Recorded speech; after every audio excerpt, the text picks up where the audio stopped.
Chapter 1. The Promise. The anesthesia wore off slowly, like a fog lifting from a winter morning. I blinked against the harsh fluorescent lights of the recovery room, my mouth cotton dry and my thoughts scattered. Dr. Landry's face swam into view, his expression professional but pleased. "Surgery went perfectly, Mr. Delacroix," he said, checking my vitals.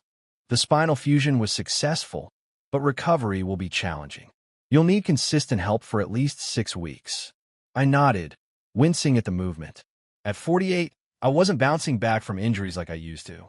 The construction accident 3 months ago had shattered 2 vertebrae, and after exhausting less invasive options, surgery became inevitable. My wife Melanie's face appeared next, her blonde hair perfectly styled even for a hospital visit. She smiled, but it didn't reach her eyes. After 23 years of marriage, I could read every micro-expression on her face. Something was off. "Don't worry, babe," she said, squeezing my hand. "We'll take care of everything." Our children, Preston and Bailey, stood awkwardly behind their mother. Preston, 22 and fresh out of the business school I'd paid for, fidgeted with his phone. Bailey, 19 and home from her sophomore year at UCLA, at least managed a smile that seemed genuine. "Yeah, Dad," Bailey said. "We've got it all arranged." "The whole family will help," Melanie added. "The doctor says you'll need supervision, help with medication, bathing, everything. We've cleared our schedules." I should have noticed the glance that passed between them, fleeting but loaded with something I was too drugged to interpret. Instead, I felt a surge of gratitude. "Thank you," I rasped. "I know this isn't how any of you wanted to spend your summer." Before my accident, I'd been Raymond Delacroix, the unstoppable force behind Delacroix Construction. I'd built the company from nothing after escaping my father's shadow. Hank Delacroix had been a mean drunk who taught me only what not to become. I'd worked my way up from day laborer to foreman, saved every penny, and started my own business at 25. Now we handled major commercial projects across 3 states. I'd fought for everything I had, and I'd given my family everything I never had growing up: stability, luxury, opportunity. I'd missed dinners and weekends to build something lasting for them. Now, for the first time, I needed them. The nurse provided detailed instructions. Dr. Landry explained to my family, "Mr. Delacroix will need help getting in and out of bed, bathing, and managing his medication schedule, which is absolutely critical. The first 2 weeks are especially important." "We understand," Melanie said firmly. "Ray is our priority." As they wheeled me toward the exit the next morning, I spotted Melanie texting rapidly, her manicured nails clicking against her screen. Preston and Bailey huddled together, whispering. I blamed my unease on the medication. The first day home went smoothly. Melanie helped me to the hospital bed we'd rented for the downstairs guest room. Bailey brought my medications on schedule, and Preston helped me to the bathroom when needed. I drifted in and out of a painkiller haze, grateful for their support. I woke early the second morning to find Melanie packing a suitcase. "What's going on?" I asked, struggling to sit up. She jumped slightly. "Oh, you're awake. I was going to talk to you about this at breakfast." She sat on the edge of the bed, not quite meeting my eyes. There's been a slight change of plans. Something cold settled in my stomach. "What kind of change?" "You remember that Lake Tahoe trip we booked months ago? The one with the non-refundable deposit?" I stared at her. "The family vacation? You're still going?" "Now." She sighed, as if I were being unreasonable. "Ray, it's a 5-star resort. We'd lose thousands. Preston and Bailey have been looking forward to it all semester.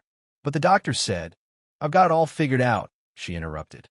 "Meals prepped in the fridge, medications labeled by day and time. We'll only be gone 10 days, and you can call us anytime." 10 days. The betrayal hit like a physical blow. "Melanie, I can barely get to the bathroom alone. We've set everything up in reach. And I've asked Sonia to check on you." Sonia was our cleaning lady who came once a week. She was 65 years old and barely spoke English. "You promised." My voice cracked embarrassingly. "All of you promised to help me." Melanie's face hardened slightly. "Don't make this difficult, Ray. We've been planning this forever." Preston and Bailey appeared in the doorway, already dressed for travel. "Dad, we're really sorry," Bailey said, looking genuinely conflicted. But Mom says you'll be okay, and nothing changes the fact that we're going. Preston finished firmly. The resort has that business networking event I told you about, remember? I can't miss that opportunity. I looked at my family, really looked at them, and saw strangers. These people, who I'd sacrificed everything for, couldn't sacrifice 10 days of vacation for me. When do you leave? I asked quietly. Our flight's at noon, Melanie said, relief evident in her voice. I've left detailed instructions on the kitchen counter. 4 hours later, they were gone. I lay in my bed, pain radiating through my body, and listened to the silence of my empty house. Chapter 2. Abandoned. Day 3 after surgery was when everything fell apart. The medication schedule became confused. Was it time for the high-dose painkiller or the anti-inflammatory? The typed instructions Melanie left were unclear, and my mind was foggy from pain and previous doses. I called her cell phone, but it went straight to voicemail. Same with Preston and Bailey. I managed to drag myself to the kitchen, one excruciating step at a time, using the walker the hospital had provided. The prepped meals Melanie promised were just sandwich ingredients and 3 frozen dinners. The microwave was too high for me to safely use while balancing on my walker. By evening, hunger and pain had become twin torturers. I finally reached Melanie on the 5th try. We're at dinner, Ray, she answered, sounding annoyed. The background noise told me they were at a restaurant, laughing, clinking glasses. Can this wait? No, it can't, I said through gritted teeth. I need help figuring out which medication. Hold on, she interrupted. I heard her moving somewhere quieter. What's the problem? I labeled everything. The instructions aren't clear, and I can barely move, Melanie. I haven't eaten since breakfast. A brief silence. You're a grown man, Ray. Figure it out. I had major spinal surgery 3 days ago. My voice rose with disbelief. The doctor said I needed help. Don't guilt-trip me, she snapped. We're on vacation, not your servants. The casual cruelty of her words stunned me into silence. In the background, I heard a male voice asking if everything was okay. The voice wasn't Preston's. Who's that? I asked softly. A pause. Just the waiter, she said too quickly. Look, I need to go. Follow the pill schedule as best you can. We'll call tomorrow. They didn't call tomorrow. Or the next day. I survived on water from the bathroom sink and crackers I could reach from the bed. The pain became a living thing, clawing at my insides. On day 5, I dragged myself to my office down the hall, determined to call my doctor. My desk phone was dead, the line disconnected. My cell phone was nearly out of battery, and I couldn't find my charger.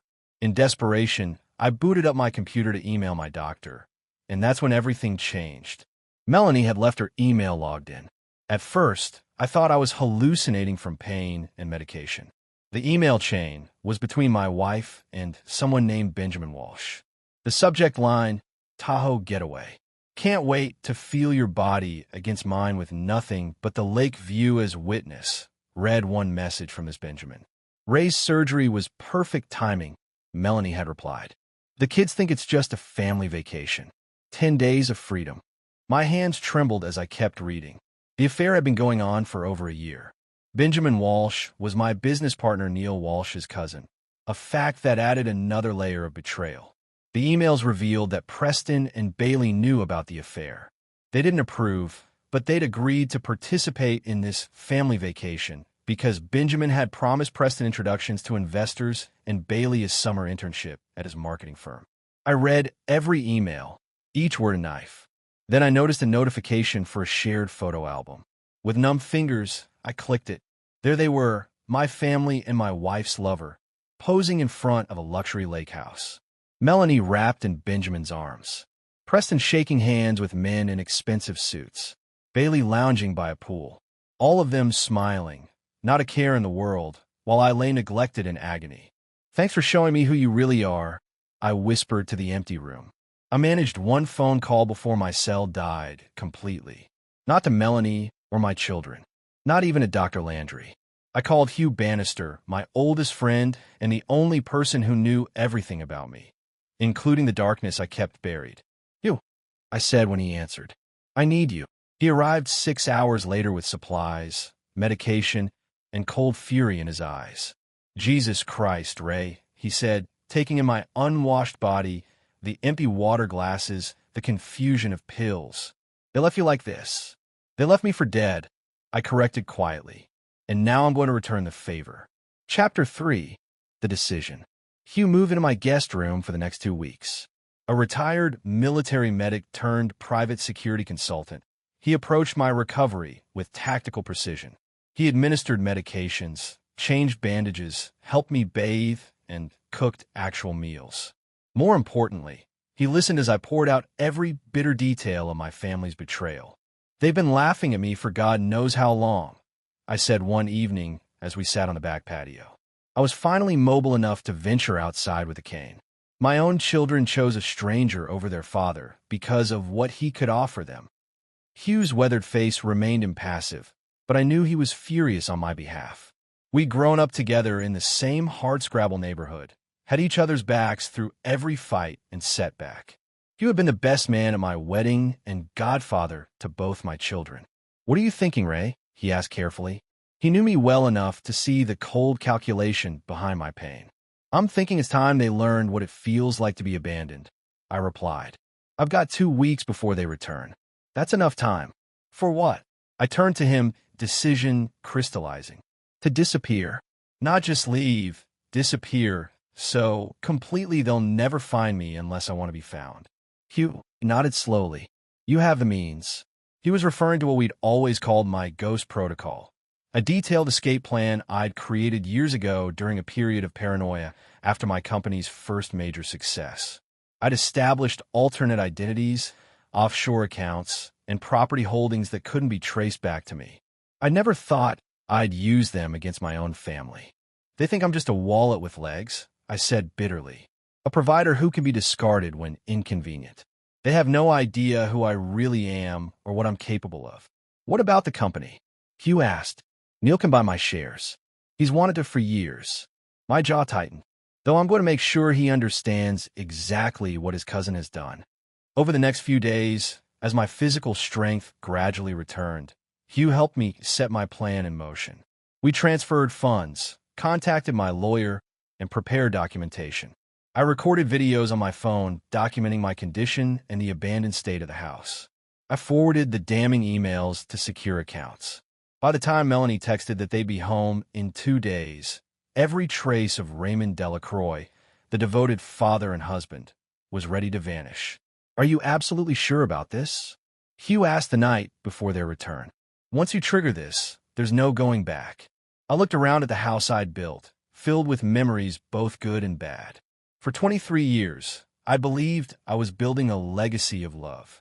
Now I understood I'd just been building a comfortable prison for myself. "I've never been more certain of anything," I replied. "They made their choice. Now I'm making mine." 2 days later, my family returned from Lake Tahoe to find an empty house. No trace of my hospital bed, medication, or personal belongings. Just a note on the kitchen counter that read, "I received your message loud and clear. Now you'll receive mine." The game had begun. Chapter 4. Ghost Protocol. The Blue Ridge Mountains of North Carolina offered perfect seclusion while I recovered and planned. Hugh owned a cabin there, off-grid and untraceable. As summer heat gave way to fall coolness, I rebuilt my body through rigorous physical therapy and my mind through meticulous strategy. 42 messages from Bailey today, Hugh reported, checking the burner phone we used to monitor my family's desperate attempts at contact. Most of them variations on "please talk to us," were begging. I continued my push-ups, face impassive. And Melanie? 28 calls, 15 texts. She's threatening to file a missing persons report. I snorted. Let her. I left a video with my lawyer explaining I'm leaving voluntarily. The police won't waste resources. According to our surveillance, my disappearance had thrown my family into chaos. Melanie had to explain to friends, neighbors, and business associates why her husband had vanished immediately after major surgery. The story she concocted, that I was at a specialized rehabilitation facility, was already unraveling. Preston had been forced to put his networking opportunities on hold to help manage the company in my absence. Bailey had returned to UCLA, but was failing classes, distracted by the family drama. and Benjamin Walsh had mysteriously stepped back from the relationship, sensing complications. They still think this is temporary, I said, toweling off sweat, that I'm having a midlife crisis or tantrum. They expect me to come crawling back when I run out of money or resolve. Hugh raised an eyebrow. And that's where they're wrong. Catastrophically wrong, I agreed. My plan required patience. While my family scrambled to maintain appearances, I was reconstructing myself. The beard I'd grown disguised my face. Daily mountain hikes had hardened my body beyond its pre-injury state. Even my voice had changed. I'd worked with a dialect coach online to adopt a slight southern drawl. Raymond Delacroix was disappearing, and in his place, Robert Dawson was emerging, a successful real estate investor with a background no one would question too deeply. 3 months after my disappearance, I was ready for phase 2. Hugh drove me to Charlotte, where I boarded a private plane to the Cayman Islands. There, I met with bankers who knew me only as Robert Dawson, activated financial instruments established years earlier, and set in motion the economic noose that would slowly tighten around my family's necks. You're really going to let them lose the house? Hugh asked during our encrypted video call that evening. I provided for them generously for decades. I replied coolly. The house, the cars, the vacations, the education, all paid for by the man they abandoned without food or medication. They made their choice. And Neil Walsh, your business partner? My expression hardened. I've sold him my shares at fair market value. But he's about to discover that his cousin's affair with my wife violated multiple morality clauses in our partnership agreement. You're scorching the earth, Ray. No, I corrected. I'm just removing what was never actually theirs. They'll keep their clothes, personal items, and whatever they've saved independently. But everything I built, that's coming with me. By Christmas, 6 months after my disappearance, the effects were becoming clear. Melanie had been forced to sell her luxury car to cover mounting debts. Preston, unable to manage in my absence, had been sidelined at the company as Neil brought in experienced management. Bailey had dropped out of UCLA, unable to afford tuition after the college fund I'd established mysteriously froze. Their text messages had evolved from angry demands to confused pleas to desperate bargaining. Dad, please, Bailey wrote in her latest message. Mom had to take a job at the mall. We might lose the house. Whatever we did, we're sorry. Just tell us what you want us to do. I didn't respond, but I took no pleasure in their suffering. This wasn't about punishment. It was about consequences. For the first time in their privileged lives, my wife and children were experiencing the harsh reality of betrayal. The reality I'd lived through in that empty house, in pain and alone. In January, I returned to the United States, not to my former home, but to Denver, Colorado, where Robert Dawson purchased a penthouse apartment with sweeping mountain views. With my new identity firmly established, I began building a new real estate development company, focusing on sustainable, affordable housing, the antithesis of the luxury properties my family had always expected. They hired a private investigator. Hugh informed me during his first visit to my new home. Amateur hour. The guy's looking for Raymond Delacroix, not Robert Dawson. I nodded, gazing out at the snow-capped Rockies. And Benjamin Walsh? Hugh's mouth twitched in what might have been satisfaction. Left town after his cousin's business took a nosedive. Apparently, he's not interested in Melanie now that the money's gone. Of course not, I said quietly. He wanted what I built, not who she is. The final pieces are in place, Hugh said. Are you ready for the last phase? I turned to face my oldest friend. It's time for the Delacroix family to learn that actions have permanent consequences. Chapter 5, Visible Ghosts. Spring brought renewal to Denver, but final reckonings to my former family. On the anniversary of my surgery, a date etched in my memory by pain and betrayal, I put the final phase of my plan into motion. First came the certified letters from my attorney, delivered simultaneously to Melanie, Preston, and Bailey at the modest apartment they now shared. The letters outlined in precise legal language exactly what they had lost and why. Melanie's divorce papers cited abandonment and adultery, with copies of the incriminating emails attached. Her settlement, exactly what our prenuptial agreement specified for infidelity, nothing. Preston received documentation showing that his shares in Delacroix Construction had been legally forfeited when he breached his fiduciary duty by aiding in his mother's deception during my medical emergency. Bailey received notice that while her college trust had been frozen, it wasn't gone. It had been converted to a scholarship fund for underprivileged students, with the stipulation that she could never benefit from it. Each letter ended with the same statement. Raymond Delacroix has moved forward with his life and requests no further contact. That should be the end of it, I told Hugh during our weekly encrypted call. They know the truth now. They can accept it and move on. Hugh's silence told me he disagreed. What? I demanded. You know your family, Ray. This won't be the end. He was right. Within days, my lawyer reported that Melanie was contesting the divorce, claiming duress and abandonment on my part. Preston had consulted 3 different attorneys about challenging the share forfeiture. Bailey had shown up at the Scholarship Foundation's office, causing a scene. Their desperation wasn't surprising. In the months since my disappearance, their lives had unraveled completely. The house had been foreclosed on. Melanie's job at the mall hadn't lasted. Preston had been fully removed from the company after Neil Walsh discovered his complicity in covering up Melanie's affair with his cousin. Bailey was waiting tables at a diner instead of finishing her degree. They were experiencing exactly what I'd intended, the consequences of their choices. What I hadn't expected was Benjamin Walsh's reappearance in Melanie's life. My surveillance reported that he'd returned, supposedly to support her through this difficult time. In reality, he was after the one asset he believed she still had, potential claims to my fortune. It was time to become visible. Under my new identity as Robert Dawson, I arranged to purchase the building where Melanie worked. A routine staff meeting was called, with a new owner scheduled to address employees. I arrived in an expensive suit, my beard now stylishly trimmed, hair slightly longer and touched with distinguished gray. Melanie didn't recognize me at first. She sat in the back row, slumped with exhaustion in her retail uniform. Only when I began speaking, letting my cultivated accent slip slightly, did her head snap up.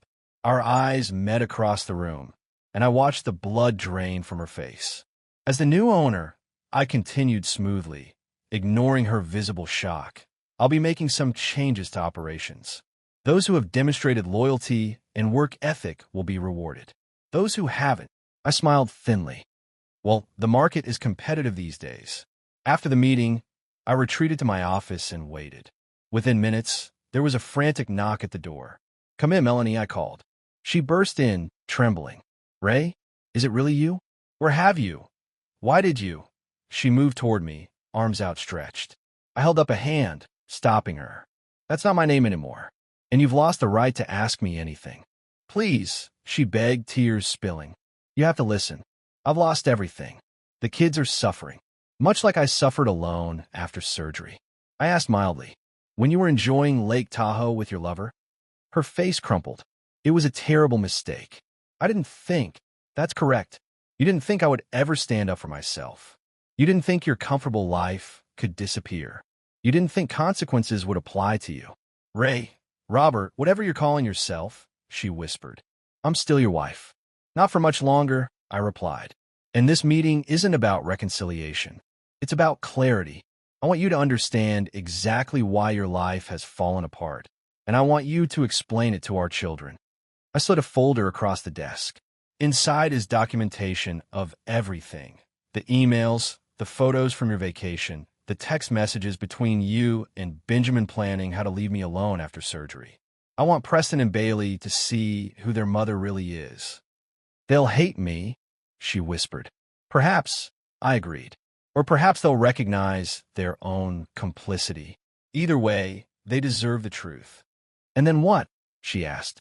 After we've seen all this, what happens? I leaned back in my chair. Then nothing. Your life continues as it is. My life continues as Robert Dawson. The only difference is that illusions will be stripped away. You can't mean that, she said desperately. After 23 years, you can't just. Actually, I can. You taught me that, Melanie. When you said, we're on vacation, not your servants, you taught me that decades of marriage mean nothing when convenience is at stake. I stood, indicating our meeting was over. You have 48 hours to share those documents with Preston and Bailey. After that, I'll do it myself. And Benjamin? She asked quietly. I smiled coldly. Mr. Walsh is about to have his own reckoning. Chapter 6. Web of Consequences. Benjamin Walsh lived in a glass and steel downtown loft that screamed new money. Exactly the type of flashy, substanceless dwelling that would appeal to a man who pursued married women and leveraged family connections for business advantage. I studied his habits for a week before making my move. Every morning, he left his building at precisely 7:15 a.m., walked to a local coffee shop, then took his BMW to his office. His predictability made him vulnerable. On a crisp Monday morning, I waited in the coffee shop, newspaper raised to obscure my face. When Benjamin entered, I watched him order his usual complicated espresso drink, then followed him to the sugar station. "Excuse me," I said, deliberately bumping into him and causing him to spill his drink. "Hey, watch it," he snapped, then froze as recognition dawned. "Delacroix, let's talk outside," I said quietly. "Unless you prefer, I make a scene about how you slept with my wife while I was recovering from surgery." His face paled, and he followed me to a secluded bench in the nearby park. "How did you find me?" he asked, visibly nervous. "Finding people is easy when you have resources," I replied. "And despite your best efforts with my wife, I still have considerable resources. Look, whatever happened between Melanie and me was a conspiracy to abandon an injured man," I finished. "Don't pretend it was a love story, Benjamin. We both know you were after my connections, my lifestyle. You wanted what I built." He swallowed hard. "What do you want from me? Money? I don't have much left since Neil's company." "I'm well aware of your financial situation," I interrupted. "After all, I engineered it." His eyes widened. "You? But how?" "The same way I'm going to engineer what happens next if you don't follow my instructions exactly." I handed him an envelope. Inside are plane tickets to Phoenix and information on a job opportunity. Your qualifications have been slightly enhanced to ensure you get the position. "You want me to move to Arizona?" he asked incredulously. "I want you out of my family's life permanently," I corrected. "The job is legitimate. The apartment is paid for 6 months. Consider it a fresh start. One you don't deserve, but I'm providing anyway. And if I refuse?" I smiled thinly. "Then the evidence of how you manipulated my children with false promises while sleeping with their mother gets sent to every business contact in your phone. The documentation of your involvement in my abandonment goes to the police to explore potential criminal negligence. And the records of your previous affairs, yes, I know about those too, go to the women's husbands." Benjamin stared at me, hatred and fear warring in his expression. "You're insane." "No," I replied calmly. "I'm thorough. You have 48 hours to accept the job and be on that plane. After that, the consequences begin." I stood to leave, then paused. "One more thing. If you contact Melanie or my children ever again, even to say goodbye, all the evidence drops immediately. Am I clear?" He nodded mutely. "Good. Enjoy Phoenix, Mr. Walsh. I hear the dry heat is good for people with character deficiencies." That evening, I met Preston at his cramped one-bedroom apartment. Unlike his mother, he recognized me immediately when I knocked on his door. "Dad," he whispered, looking like he'd seen a ghost. "You're alive." "Disappointed?" I asked, stepping past him into the apartment. "No. God, no. We've been looking everywhere for you." "Why did you?" His voice broke. "Why did you destroy everything? The company, our home, my future." I surveyed his living space, a far cry from the luxury he'd grown up with. "I didn't destroy anything, Preston. I simply took back what was mine." "But, did you read the documents your mother received?" I interrupted. He nodded, not meeting my eyes. "The emails, the arrangements for the trip. You knew about her affair with Benjamin Walsh before we even left for the hospital, didn't you?" His silence was answer enough. "You chose a business networking opportunity over your father's health and safety," I continued. "You chose Benjamin's empty promises over your obligations to the man who gave you everything." "I thought you'd be okay," he mumbled. "Mom said, your mother lied." I cut in. "And you chose to believe her because it was convenient. Because a luxury vacation and career opportunities mattered more than basic human decency. Preston sank onto his worn couch, head in his hands. So, this is punishment? Taking everything away. This is reality, I corrected. You're experiencing the natural consequence of your choices. For the first time in your life, you're not being protected from your own actions. What do you want from me? He asked, looking up with reddened eyes. Nothing, I replied simply. I want nothing from you, Preston. Not a relationship, not forgiveness, not understanding. I simply wanted you to see me one last time and know exactly why things happened as they did. That's it? You're just going to disappear again? I moved toward the door. Raymond Delacroix disappeared a year ago. I'm Robert Dawson now, and Robert has no children. Dad, please, he begged, rising. We can fix this. I'll do anything. I paused at the door. That's the final lesson, Preston. Some things can't be fixed. Some betrayals can't be undone. The last visit was to Bailey at the diner where she worked. I sat in her section, menu raised, watching her hurry between tables. Her face was thinner, her movements harried. When she finally approached my table, she didn't look up from her notepad. What can I get you today? She asked mechanically. The truth would be nice, I replied in my natural voice. Her head snapped up, eyes widening in shock. Dad? She whispered, nearly dropping her notepad. I gestured to the empty seat across from me. Sit down, Bailey. She glanced nervously at her manager, then slid into the booth. Where have you been? Why did I leave? I finished. Or why did I take back everything I provided? The answer to both is in the documents your mother should have shared with you. Tears filled her eyes. She showed us. The emails, the photos, everything. But Dad, I didn't know how bad it was when we left. I swear I thought you'd be okay. You chose a poolside vacation over helping your father recover from spinal surgery, I said evenly. You chose Benjamin Walsh's empty internship promises over basic human decency. I was wrong, she admitted, a tear sliding down her cheek. We were all wrong. But does that mean you have to destroy our lives completely? I had to drop out of UCLA. Mom can barely afford rent. Preston is experiencing the natural consequences of his choices. I finished. As are you. As is your mother. So that's it? No forgiveness? No second chances? I studied my daughter, seeing both the woman she'd become and the little girl who once sat on my shoulders at construction sites, proudly watching her daddy build things. Forgiveness requires remorse, Bailey. Not remorse for getting caught or facing consequences. Real remorse for the harm caused. I have yet to hear anyone in this family express that. I'm sorry, she whispered. I'm so sorry for leaving you alone when you needed us. For choosing a vacation over helping you. For everything. For a moment, something cracked in my resolve. A hairline fracture in the wall I'd built around my heart. Then I remembered lying on the floor in agony, unable to reach food or medication, while my daughter posed for Instagram photos with my wife's lover. I believe that you think you're sorry, I said finally. But true remorse changes behavior, not just words. You had 19 years of my unconditional love and support. You threw it away in a moment when it became inconvenient. I stood, leaving money for a tip that would exceed her entire day's earnings. Goodbye, Bailey. I wish you well in the life you've chosen. Her hand shot out, grabbing mine. Will we ever see you again? I gently removed her fingers from my wrist. Raymond Delacroix is gone. Robert Dawson has no daughter. As I walked away, I heard her call after me, "We still love you, Dad." I didn't look back. Love without loyalty is just another empty promise, and I'd had enough of those to last a lifetime. Chapter 7. Phoenix Rising. 1 year to the day after my family abandoned me, I stood on the balcony of my Denver penthouse, watching the sun rise over the mountains.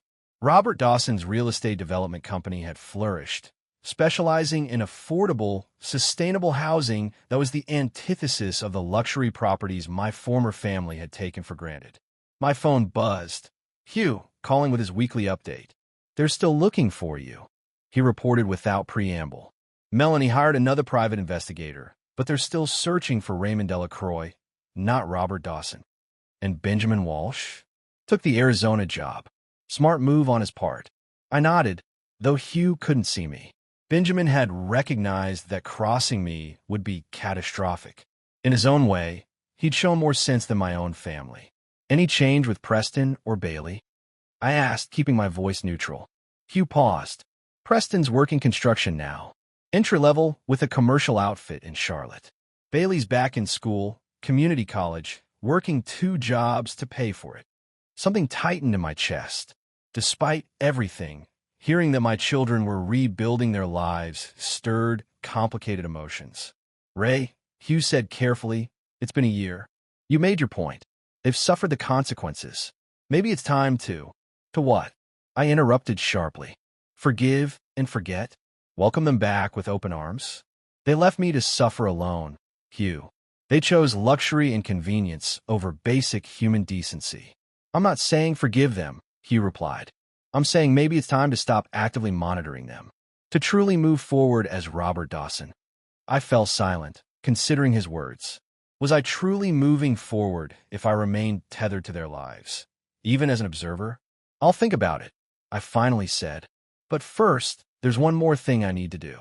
That evening, I attended a charity gala for affordable housing initiatives in Denver.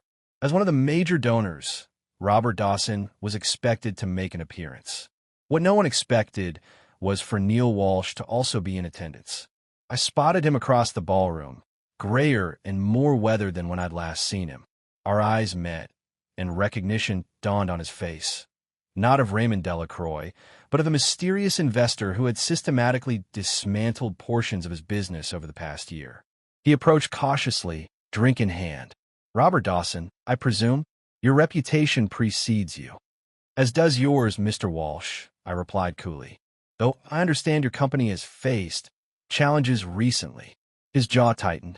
Nothing we can't overcome. Business has cycles. Indeed it does. Much like loyalty and betrayal.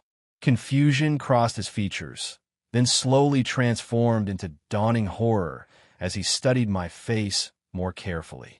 My God, he whispered. Ray, I smiled thinly. That name no longer applies to me. But I'm curious. How much did you know about your cousin's relationship with my wife while I was recovering from surgery? Neil paled visibly. I swear I had no idea until after you disappeared. When I found out, I cut ties with Benjamin immediately. Yet you benefited from my absence, I noted. Acquire my shares at market value, took full control of the company. That was business, not personal, he protested. I thought you'd abandoned everything. I abandoned nothing, I corrected. I reclaimed what was mine and removed myself from people who had proven unworthy of trust. Neil glanced around nervously. What do you want from me? Is this some kind of blackmail? I laughed softly. No, Neil. I have everything I want already. This conversation is merely closure. A courtesy to inform you that Robert Dawson's investment group will no longer be targeting your holdings. Relief washed over his face. You are backing off? I've made my point, I replied. Your business will survive, though perhaps never return to its former glory. Consider it the cost of associating with people who lack basic decency. And my cousin, he asked hesitantly, is enjoying a new life in Phoenix. I suggest you let him remain there undisturbed. As I turned to leave, Neil caught my arm. Ray, Robert, whatever you're calling yourself now. For what it's worth, I'm sorry about what happened to you. No one deserves that kind of betrayal. I regarded him silently for a moment. You're right, Neil. No one deserves that kind of betrayal. Remember that the next time you're tempted to look the other way for family's sake. Walking away, I felt a weight lifting from my shoulders. The last business connection to my old life had been addressed. Robert Dawson was truly free to exist without Raymond Delacroix's shadows. That night, I called Hugh. You're right, I said when he answered. It's time to stop monitoring them. Whatever they do now is their own path. Hugh's relief was palpable. I think that's wise, Ray. You've built something good as Robert. Don't let the past poison it. There's just one more thing, I added. I want you to arrange a trust for Bailey's education. Anonymous. Enough to cover community college and transfer to a state university if she maintains her grades. She's working hard to rebuild. I won't stand in the way of that. And Preston? Melanie? Nothing, I said firmly. Preston chose his path with open eyes. And Melanie made her choice long ago. You're a complicated man, my friend, Hugh said quietly. No, I corrected. Just a man who understands that not all betrayals are equal. Chapter 8. Confrontations. 3 days after my conversation with Neil Walsh, as I was leaving my office in downtown Denver, a familiar figure stepped out of the shadows of the parking garage. Hello, Robert, Melanie said, using my new name deliberately. Or do you still answer to Ray when no one's around? I kept my expression neutral, though inwardly I was calculating how she'd found me. Neil Walsh was the obvious answer. Melanie, I acknowledged, you're a long way from home. She looked different, thinner, with stress lines around her eyes, and cheaper clothes than she'd been accustomed to. But her spine was straight, her gaze direct. Home, she laughed bitterly. You took our home. You took everything. I took back what was mine. I corrected. What you forfeited when you chose a luxury vacation with your lover over basic human decency. She flinched, but didn't back down. I've a year to think about what happened, to recognize my mistakes and live with the consequences. But this vendetta goes beyond justice, Ray. This is cruelty. Cruelty? I raised an eyebrow. Like leaving a man who just had spinal surgery alone, without proper food or medication. That kind of cruelty. I was wrong, she admitted, her voice cracking slightly. Terribly, unforgivably wrong. What I did was selfish and callous, and I will regret it for the rest of my life. Yet here you are, seeking what? Forgiveness? Restoration? Money? Closure, she said simply. And to deliver these, she held out a manila envelope. When I made no move to take it, she placed it on the hood of my car. Letters from Preston and Bailey, she explained. Things they need to say to you, whether you want to hear them or not. And from you, I asked coldly. I've said my piece to your face. I wasn't a good wife, Ray. Even before everything. I took you for granted. Resented your work hours while enjoying the lifestyle they provided. When Benjamin showed interest, it fed something in me that I should have addressed honestly with you instead. Her candor was unexpected. For a moment, I saw a flicker of the woman I'd once loved, direct, unflinching. That doesn't excuse what you did, I said. Nothing excuses what I did, she agreed. But I want you to know that while you've been systematically destroying our lives, I've been recognizing how I destroyed something precious long before you disappeared. She turned to leave, then paused. The divorce papers. I've signed them. They're in there too. You win, Ray. You're free. I've been free for a year, I replied. She looked back, eyes glistening. Have you? Because the man I married, for all his flaws and mine, wasn't cruel. He was tough, demanding, sometimes distant, but never cruel. This elaborate punishment scheme? This isn't freedom. It's a prison of your own making. After she left, I sat in my car for a long time, the envelope untouched beside me. Finally, I opened it. Inside were 3 letters, one from Melanie, despite what she'd said, and one each from Preston and Bailey. I read them in the silent car, each word landing like a stone in still water. Preston wrote of shame and regret, of the hard lessons learned working with his hands after a lifetime of privilege, of understanding, finally, the value of what I'd built and the depth of his betrayal.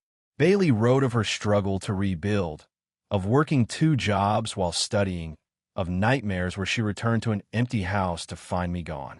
She wrote of love that persisted despite everything. And Melanie, her letter was the shortest and most devastating. I didn't love him, she wrote. I loved the reflection of myself in his eyes, younger, desired, unencumbered by responsibility. It was never about him, but about escaping who I'd become, in destroying our family. I've been forced to face that woman in the mirror without illusions. I don't ask forgiveness. I don't deserve it. I ask only that you don't punish our children for my failures. They were following my lead, as they always had. Direct your justified rage at me alone. I drove home in silence, the letters burning a hole in my pocket. For the first time in a year, the righteousness of my revenge fell hollow. That night, I received a text from an unknown number. Dad, it's Bailey.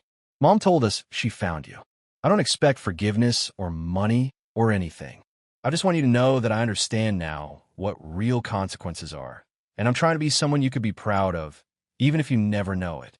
I didn't respond, but I didn't block the number either. 3 days later, Preston appeared in my office building. Security called up, and against my better judgment, I agreed to see him. He entered cautiously, taking in the vast windows and modern furniture of Robert Dawson's domain. The past year had changed him. The pampered boy was gone, replaced by a man with calloused hands and a humbler bearing. "I won't take much of your time," he began. "I just needed to see you once, face to face, to say I'm sorry. Not for getting caught or facing consequences. For the choice I made. For valuing opportunity over loyalty. For failing as a son when you needed me most." I studied him silently, noting the construction dust on his boots, the simplicity of his clothes. "You're working in the industry," I observed. He nodded. "Started as a laborer, learning from the ground up the way you did. It's harder than I ever imagined. Makes me realize how much I took for granted." "What do you want from me, Preston?" "Nothing," he said, meeting my gaze directly. "I came to give, not take. To offer an apology that you deserve, whether you accept it or not." Something shifted in me, a tectonic movement of emotion long suppressed. Not forgiveness, exactly, but perhaps the first tremor that might eventually lead there. "You were following your mother's lead?" I said finally. "No," he countered firmly. "I was a grown man making my own choice. I chose wrong. That's on me, not her." His willingness to take full responsibility surprised me. It was unexpected maturity. "Is there anything else?" I asked, my voice carefully neutral. He hesitated, then reached into his pocket and pulled out a worn photograph. "I thought you might want this back. I've been carrying it since we had to pack up the house." It was a picture from 20 years ago, Preston at age 2 on my shoulders at a construction site. Both of us wearing hard hats, his tiny hands gripping my forehead, both of us laughing. "Keep it," I said, pushing down a surge of emotion. "It belongs to your past, not mine." "Our past," he corrected quietly. "Whatever happens now, that moment was real." After he left, I stood at my window for a long time, looking out at the Denver skyline, but seeing only ghosts of what had been and what might have been. That evening, I called Hugh. "They found me," I said without preamble. "I know," he replied. "Neil Walsh figured it out after your conversation at the gala. He told Melanie." "You knew and didn't warn me?" Hugh sighed. "Maybe it was time, Ray. Maybe this confrontation needed to happen for all of you to move forward." "I move forward," I insisted. "Robert Dawson has no past to reconcile." "Bullshit," Hugh said bluntly. "Raymond Delacroix is still in there, carrying all that pain and rage. Until you face it head on, Robert Dawson is just a mask." His words stung because they contained truth I wasn't ready to acknowledge. I ended the call without responding. That night, I dreamed of the hospital room after my surgery, but in the dream, my family stayed. They helped me heal, supported me, showed the love I'd believed in for decades. I woke with tears on my face and fury in my heart. Not at them, but at myself for still carrying the wound so deeply. Chapter 9. Final Reckonings. 2 weeks after the confrontations with my former family, I stood in the boardroom of my company, finalizing plans for our most ambitious project yet. A mixed-use development that would provide affordable housing, community spaces, and small business opportunities in a neglected part of Denver. The Robert Dawson Foundation will contribute 30% of the funding, I told my executive team. The rest will come from our investment partners and municipal bonds. "This could transform the neighborhood," my lead architect commented, studying the plans. "It's exactly the kind of project that defines who we are as a company." Who we are. The phrase echoed in my mind as the meeting concluded. Robert Dawson had built something meaningful from the ashes of Raymond Delacroix's life, something perhaps more valuable than what had been lost. As I returned to my office, my assistant intercepted me. "Sir, there's a young woman waiting to see you. She doesn't have an appointment, but she's very insistent. Says her name is Bailey." I paused, conflicting emotions warring within me. "How long has she been waiting?" "Nearly 3 hours," my assistant replied. "I told her you were in meetings all day, but she said she'd wait as long as necessary." After a moment's consideration, I nodded. "Send her in." Bailey entered cautiously, her eyes taking in the office before settling on me. She looked both familiar and like a stranger, my daughter and yet not my daughter. "Thank you for seeing me," she said. remaining standing even when I gestured to a chair. "I'll be brief. What can I do for you?" I asked, maintaining Robert Dawson's slight southern drawl. She smiled faintly. "You don't have to keep up the accent with me, but I understand if it helps maintain the distance you need." I switched back to my natural voice. "Why are you here, Bailey?" "To thank you," she said simply. "The anonymous trust for my education." "I know it was you." I stiffened. "I don't know what you're talking about." "Yes, you do," she replied gently. "The timing, the conditions, the amounts, they're too specific to be coincidence. And though you want to hate us, you still care enough to make sure I can finish school. If you came for more—" "I didn't," she interrupted. "I came to show you this." She placed a document on my desk, her grades from community college. Straight A's across the board. "I'm transferring to Colorado State in the fall," she continued. "Not because it's prestigious or expensive, but because they have an excellent social work program. I want to help people who've been abandoned or betrayed by those they trusted." I've learned something about that perspective. I studied her face, searching for manipulation or deception, but found only earnest determination. "Why social work?" I asked despite myself. "You always wanted marketing, fashion, glamorous things." "I wanted those things because they seemed easy and fun," she admitted. "Now, I want work that matters, that helps fix broken things. Maybe because I couldn't fix our family. Something caught in my throat. Some things can't be fixed, Bailey." "I know," she said softly, "but they can be acknowledged. The pain can be honored rather than ignored. That's what I'm learning to do." She turned to leave, then paused at the door. "Mom and Preston don't know I'm here. This was just between you and me. A thank you, not an attempt to change your mind or heart. Those belong to you alone." After she left, I sat motionless, staring at her transcript on my desk. The straight A's represented more than academic achievement. They were evidence of a transformation, a consequence of consequences. That evening, I met Hugh for dinner at a quiet restaurant overlooking the city lights.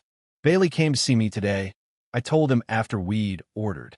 "She knew about the education trust." Hugh nodded. "Smart girl.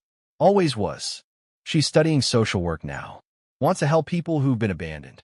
"Interesting choice," Hugh observed neutrally. I toyed with my water glass. She thanked me, Hugh. No begging, no manipulation. Just gratitude. "And how did that make you feel?" I shot him an irritated glance. "Don't play therapist with me." "Not playing anything," he replied. "Just asking a question friend to friend." I sighed, considering the truth of his question. It made me feel seen, like someone finally understood that this wasn't just about revenge or punishment. It was about justice, consequences. "And has justice been served?" Hugh asked quietly. "Has enough pain been inflicted to balance the scales?" "That's not fair," I protested. "Isn't it? You crafted an elaborate plan to make them suffer as you suffered. They've lost their home, their status, their comfort. Melanie lost her husband and reputation. Preston lost his inheritance and position. They've spent a year paying for 10 days of cruelty and selfishness. At what point is the debt paid?" I stared out at the city lights, considering his words. "You think I should forgive them?" "I think," Hugh said carefully, "that Robert Dawson has built something valuable and meaningful. Something that could be his legacy instead of his hiding place.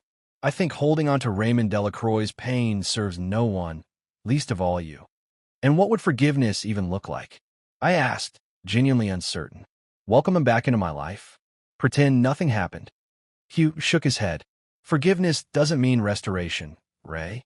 It means releasing the active desire to see them suffer. It means allowing them, and yourself, to move forward without the weight of the past dictating every step." Later that night, standing on my penthouse balcony, I made a decision. Not about forgiveness, I wasn't ready for that, but about ending the active pursuit of retribution. About allowing natural consequences to unfold without my hand continually tipping the scales. The next morning, I called my lawyer. "I want to establish 3 trusts," I instructed. One for Melanie Delacroix, one for Preston Delacroix, and one to formalize the existing arrangement for Bailey Delacroix. "Generous ones, I assume?" he asked, knowing my resources. "Adequate," I corrected. "Enough for Melanie to establish a modest home and living. Enough for Preston to finish his education if he chooses. Bailey's remains for her education only. And the conditions? No contact requirements. No public acknowledgments. They receive quarterly payments regardless of their behavior toward me. That's unexpectedly unconditional, my lawyer observed. May I ask what prompted this change? I thought about Bailey's transcript, Preston's calloused hands, Melanie's direct gaze as she owned her mistakes without excuses. Justice has been served, I said simply. Continuing to pursue, it becomes something else entirely. Vengeance, he supplied. Precisely. And Robert Dawson isn't defined by vengeance. 3 days later, as I was preparing to leave for a business trip to Seattle, my security team alerted me to a visitor in the lobby. Preston. Send him up? I decided after a moment's consideration. When he entered my penthouse, he carried a toolbox and wore work clothes. Your assistant mentioned you had some cabinets that needed repair, he said by way of greeting. I'm between jobs this week. I stared at him, nonplussed. You came to fix my cabinets. He shrugged. I came to offer something I'm actually qualified to give. Not money or status or connections. Just skilled labor. The gesture, practical, humble, entirely unexpected, caught me off guard. The kitchen cabinet doors do stick, I admitted. Preston nodded and moved to the kitchen, setting down his toolbox and examining the hinges with professional focus. I watched him work skillfully, methodically, without complaint or expectation. You've learned, I observed. Starting from zero will do that, he replied without looking up. When everything's taken away, you figure out what you can actually build with your own 2 hands. As he finished adjusting the final hinge, testing the door's smooth swing, he added, Mom got notification of the trust you established. She cried for hours. It's not forgiveness, I said quickly. It's just mercy, Preston finished. We don't deserve it. We know that. He packed his tools with careful precision. The cabinets should work properly now. If they give you any more trouble, call me. No charge. It's the least I can do. After he left, I ran my hand over the smooth operation of the cabinet doors, thinking about things broken and things repaired. About mercy that wasn't forgiveness, but might someday lead there. That night, I received a text message from Melanie. Thank you for the trust. I don't deserve your kindness after my cruelty. The money will help establish a stable home, but the gesture itself means more, that perhaps someday, not now, but someday, there might be peace between us. I didn't respond, but I didn't delete the message either. 6 months later, I attended the groundbreaking ceremony for the Robert Dawson Foundation's affordable housing development. As I prepared to address the gathered crowd and press, I spotted 3 figures standing at the back, Melanie, Preston, and Bailey, watching quietly, making no attempt to approach or be acknowledged. Hugh appeared at my side. They asked me if they could come, said they wanted to witness something good you were building, even if they couldn't be part of it. I nodded slowly, processing the complexity of emotions their presence evoked. Not forgiveness, not yet, but perhaps the beginning of something that wasn't defined by pain. They can stay, I said finally. As long as they understand that Raymond Delacroix died 1.5 years ago. I'm Robert Dawson now. Hugh studied me carefully. And who exactly is Robert Dawson? Beyond the name and the accent, I looked out at the development site, the symbolic first shovel waiting to break ground on something new and hopeful. He's a man who builds things, I replied. Things that last. Things with purpose. And he doesn't define himself by what was taken from him, but by what he chooses to create. As I moved toward the podium, I felt the weight of their gazes but didn't look back. The past remained where it belonged, behind me. The future, with all its possibilities and uncertainties, lay in the foundations we were about to lay. I had survived betrayal, enacted justice, and now stood at the threshold of something new. Not forgiveness, perhaps, but freedom. Freedom from the need for revenge. Freedom to build rather than destroy. Freedom to move forward without the constant weight of looking back. In the end, that was the most ruthless revenge of all. Not destroying my betrayers, but removing their power to define my future. Not forgetting what they had done, but refusing to be limited by it. And as I broke ground on the new development, I silently acknowledged what Raymond Delacroix had never understood but Robert Dawson had learned through fire. True power lies not in what we can take from others, but in what we choose to build for ourselves. And there you have it. Another story comes to an end. What did you think? I'd love to hear your thoughts in the comments below. If you enjoy this story, consider joining our community by subscribing. It means the world to us. For more stories like this one, check out the recommended videos on screen. And I'll see you there.